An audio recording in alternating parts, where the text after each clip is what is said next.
Hello বন্ধুরা, এর আগের ভিডিওতে আমি দেখিয়েছিলাম যে ডালিয়া গাছগুলো নার্সারি থেকে এনে আমি মাটিতে বসিয়েছিলাম। সেখান থেকে গাছগুলো যখন বড় হয়েছিল সেটাও আমি তুলে ধরেছিলাম। তারপরে দেখো এখন প্রতিটা গাছেই ফুল ফুটতে শুরু করেছে। এই ফুলটাকে দেখো, অসাধারণ লাগছে দেখতে। আর এটাকে দেখো, পুরো ব্ল্যাক রয়েছে মাঝখানের দিকটা আর রেডের ওপরে, অসাধারণ ফুলটা, খুব সুন্দর দেখতে লাগছিল ফুলটাকে। এ দেখো লাল ফুলটাকে।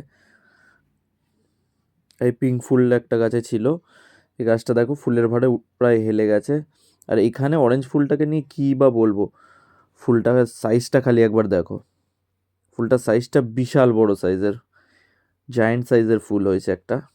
যেটি গাছটাতে একটাই ফুল হয়েছে কিন্তু ফুলটার সাইজ অনেকটাই বড়। খালি ফুলটার সাইজ দেখো, আমি হাত রেখেছি দেখো, দু হাতও ফুলটাকে কভার করা যাবে না, এতটাই বড় সাইজের ফুল। আর এখানে একটা ছোট গাছে দেখো ল্যাভেন্ডার কালারের ফুলটা ফুটেছে, তিনখানা ফুল রয়েছে গাছটাতে। আর হলুদ ফুলটাকে দেখো সবে পাপড়ি মেলা শুরু করেছে, কিন্তু এই ফুলটাতে অনেক পাপড়ি রয়েছে গাছটা।